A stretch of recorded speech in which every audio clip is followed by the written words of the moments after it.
Boa noite, pessoal. Hoje, então, nós vamos fazer uma breve revisão referente ao início do conteúdo do primeiro bimestre, tá? O vídeo ele não vai contemplar toda a atividade, visto ao tempo de duração do vídeo, a qual nós devemos postar, mas eu vou informar a vocês no final qual é até a sequência aí das atividades que vocês vão ter a partir de sexta-feira da avaliação, ok? Então, como nós vimos anteriormente, nós aprendemos aí sobre o CGSI, que nada mais é do que um sistema, uma forma de manter a gestão e a segurança das informações na nossa empresa, tá? Ou na empresa da qual fomos contratados. Então, ele é uma ferramenta estrutural que nos auxilia como manter a organização dos processos de TI e desenvolvimento de software dentro da empresa para as devidas gestões. Tá? Então, é uma ferramenta que proporciona aí a vida própria que nós falamos dentro de uma organização para gerenciamento dessas informações, tá ok? Principalmente visada a questão de segurança.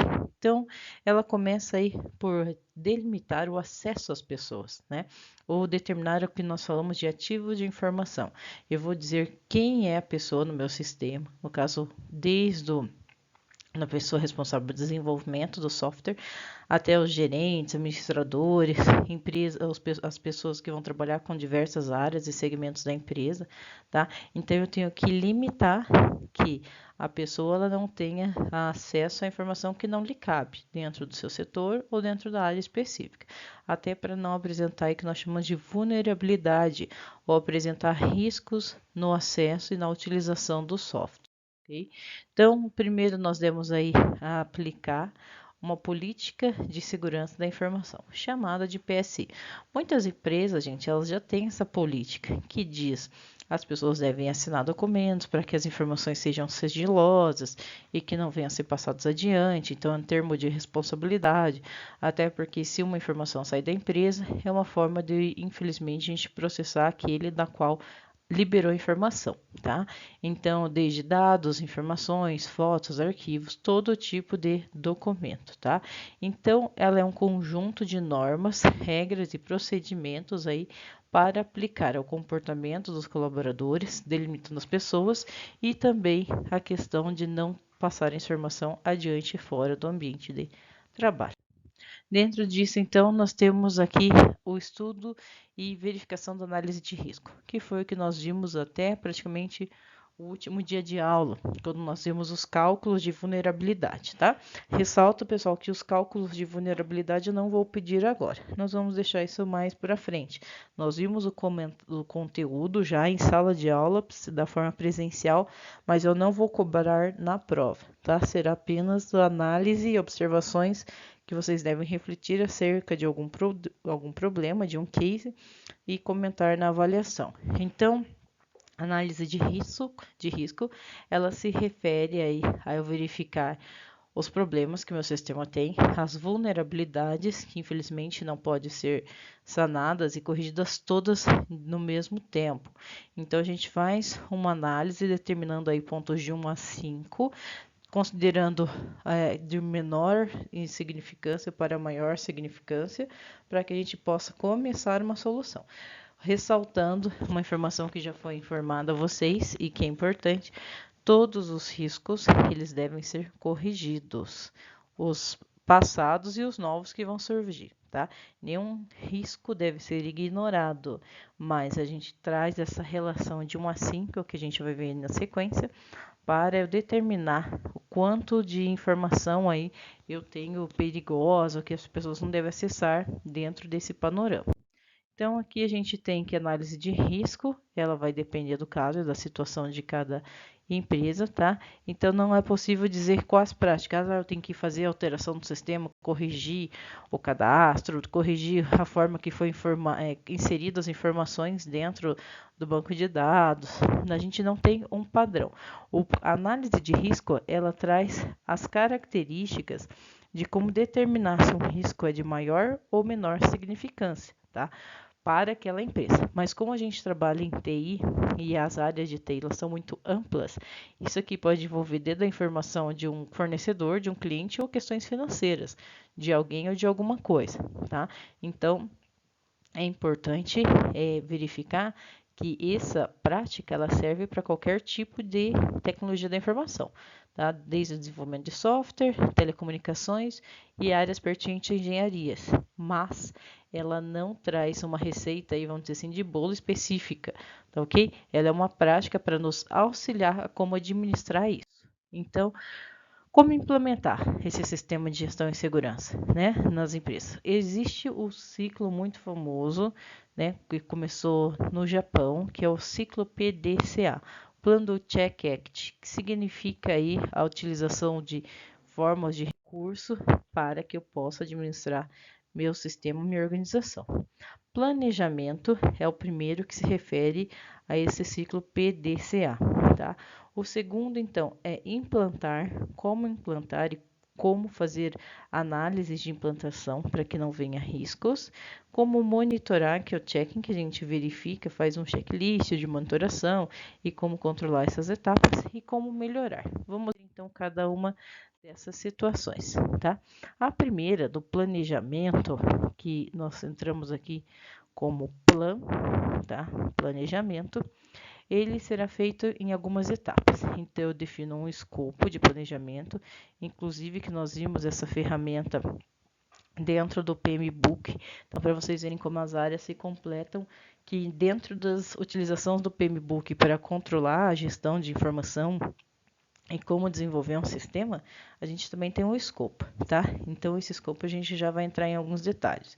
Políticas do CGSI, que é justamente para não denegrir aí certas questões burocráticas, análise de riscos, que é essa tabela que nós fazemos, e o tratamento de riscos. Na sequência, então, analisando cada situação, eu preciso, então, corrigi-las.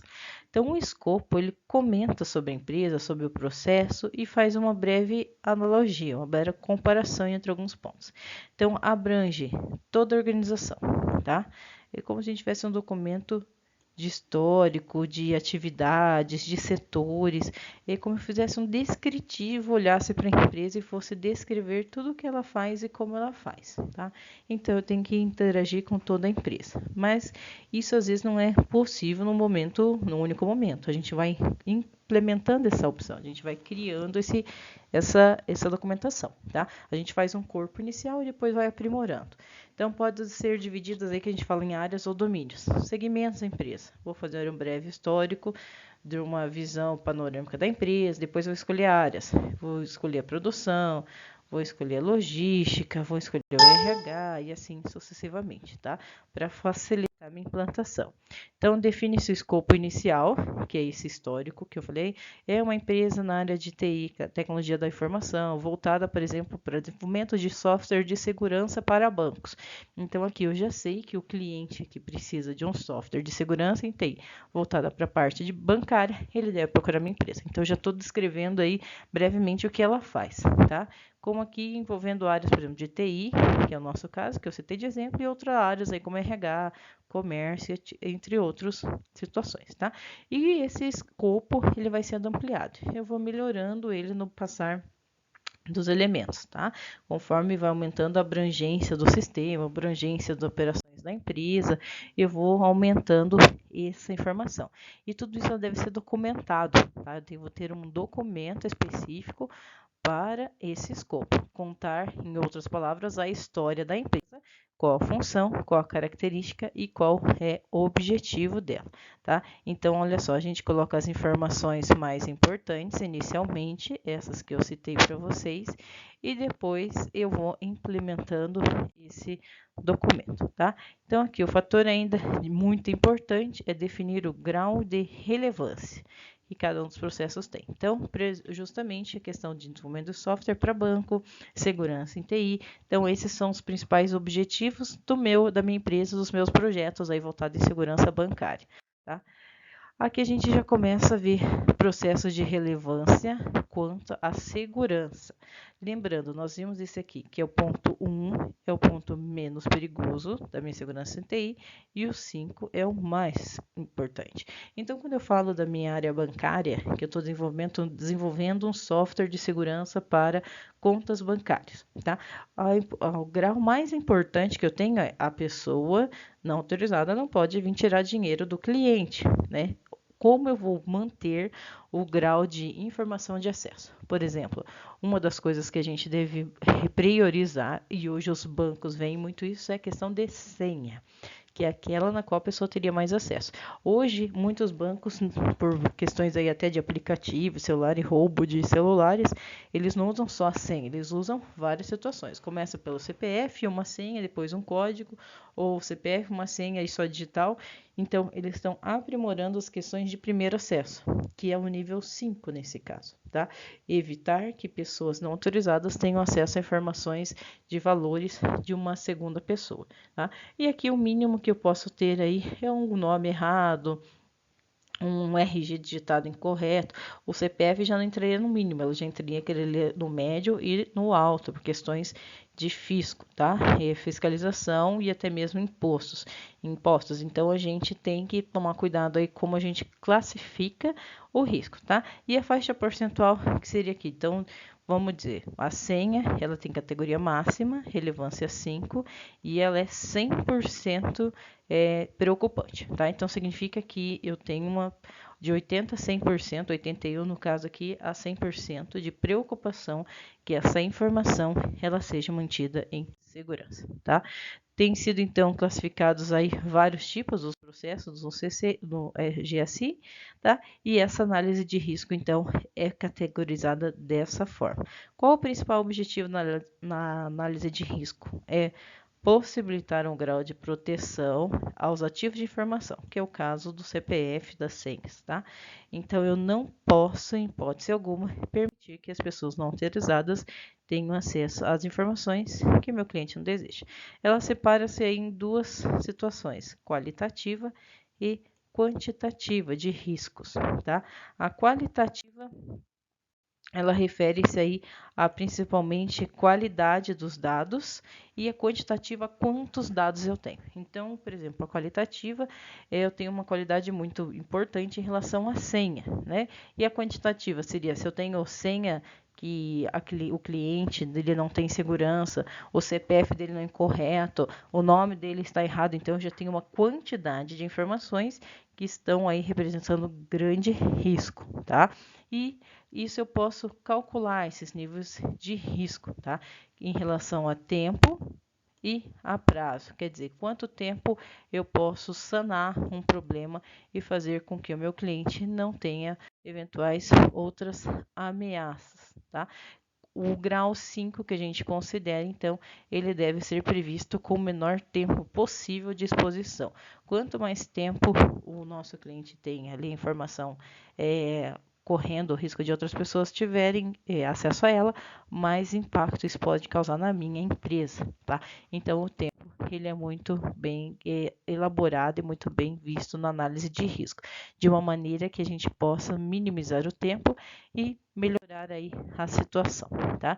O impacto desse problema, ele influencia dois pontos que nós categorizamos como probabilidade do incidente acontecer, eu tenho que minimizar isso, tá? Essa incidente ele não pode ser comum e frequente, tá? E esse incidente ele tem que ter o mínimo de impacto possível, caso o cliente perca as informações, tá bom? Pessoal, nós vamos então com conteúdo para a prova nessas relações de gestão, considerando então que nossa aula presencial última ela foi até esse cálculo de relevância aqui de tempo, tá? Considerando aí uma fórmula de ameaça. Essa probabilidade a gente viu em sala, mas não será cobrado na prova. Quanto a mais essa informação que eu passei hoje, vocês têm o passo 1, 2 e 3 dentro do PMBOK para estudarem, tá? Ponto 1, 2 e 3 foram os 3 passos iniciais que nós vimos na elaboração de projetos em TI. Aguardo vocês, até mais.